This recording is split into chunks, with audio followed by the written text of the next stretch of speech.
Okay, well, segment 2, Mel has asked me to tell how you develop relationships at Covenant and the types of groups that you have.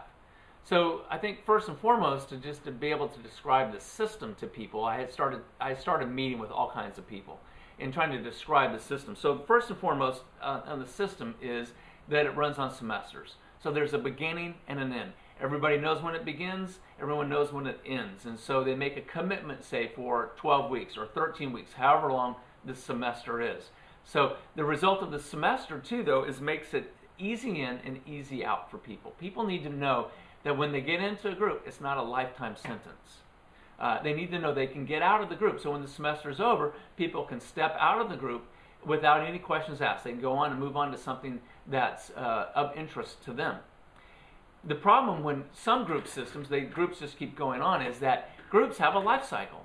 And sometimes these groups run their life cycle, and you know that your life cycle has run when you're driving to the group and you say to your wife or your husband, depending on who you're talking to, and you go, if I have to pray for Aunt Susie's big toe one more time, I'm going to throw up. I can't go. I can't do this anymore. Well, I'll tell you what, that group is done. You put a fork in it, close it up, start a new one.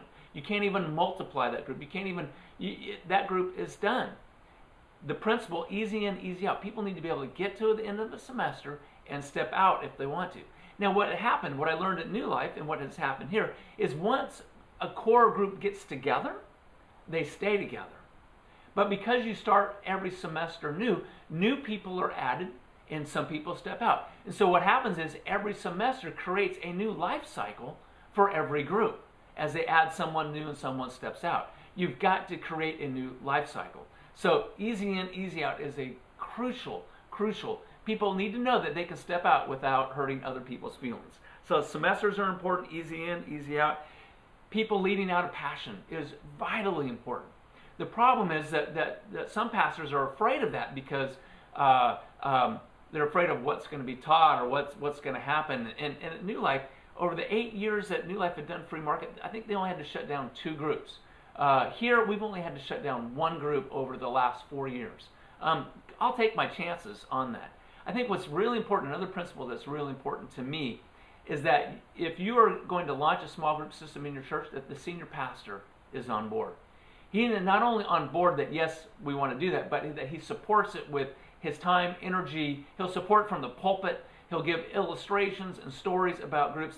So the culture of the group, and it doesn't matter what kind of group it is, whether it's an outreach group or it's a classic free market group or a servant group, whatever it is, that people are encouraged at all levels to get involved in a group somewhere. It could be an outreach group. We have some great outreaches to the western part of our town called West Greenville.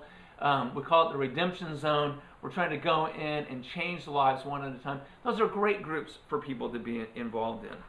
The other principle is that we're not trying to multiply the group. What we want to do is multiply the leaders. And so we're trying to encourage apprenticing and developing apprenticing and develop new leaders. So the group stays the same. So the group's not multiplying, but leaders should always be going out. Now, it's easy to say, very hard to do. I wish we were doing a better job of it, but we're not. Now, second part of this is just talk about some of the groups that we're doing. Sorry for the glasses, but my other glasses broke, so I got to use these blue granny glasses today. But just the different types of groups that we have. We have prayer groups, Bible studies. We have outreach groups, mission groups. We have supper clubs, dessert clubs, music, drama clubs, arts and crafts clubs, recreation clubs, serving children groups, young families, young adults, marriage family, women's, men's. We have a great motorcycle riding group. New Life did too. These guys are an incredible group. They go once a month and serve dinner as a group at the hospice house here in town. That's just their outreach. It's a great group. One of my favorite groups is called BSers for Jesus. These are our bulletin stuffers.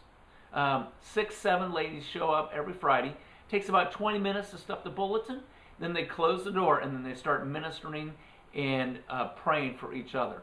Now, in that group, there's 3 widows, and one of the ladies lost her husband. 6 weeks later, lost an adult daughter. Another lady just last October lost her husband to cancer.